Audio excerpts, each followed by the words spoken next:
kulanti wacan ninka idin la hadlayo waa Maxamed Oote dhawaan waxaan ugu soo fool leh bisha barakeysan ee Ramadaanka ah marka waxaad ogaan doontaan in bisha barakeysan ee Ramadaanka intaan la gaarin in hawsha sidii ay u socon doonto oo fiidiyoyaasha ayaa sii wadan doonaa ninka la yiraahdo Kenja Busi iyo ninka Basadiir ah fiidiyoyaashiisa ayaan sii wada doonaa marka la gaaro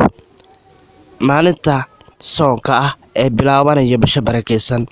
waxaan ku badal doonaa dhiirigelin adiga ha isdihin hadii dhiirigelin lagu badalay oo halkani waanba ka baxaya oo qayb kale ayaan ku xirmayaa marka ha is wareerin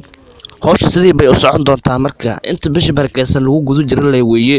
waan idin jecelnahay soo dhawaada asxaabta meel walba aad joogtid subax wanaagsan waa salaamantihiin dhamaantiinba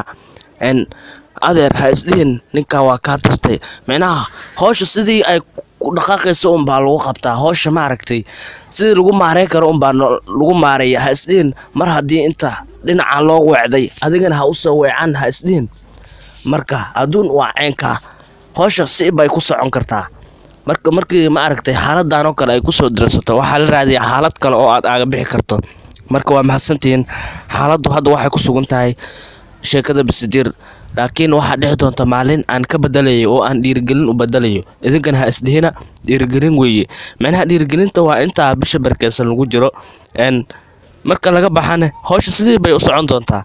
waa salaamantiin waa idin salaamaya gacan dheer baan idin taagay nabadgelyo war waxaan hilmaamay kaadiya fadlan hadii aad tahay markii ugu horeysay booqo oo hadii aadna daawanaysan channelka subscribe saar muuqaalkana like la dhac waad mahadsan tahay waan idin jecelnahay garabkayga taagantiin madaxa iyo garkan idin haastaa nabad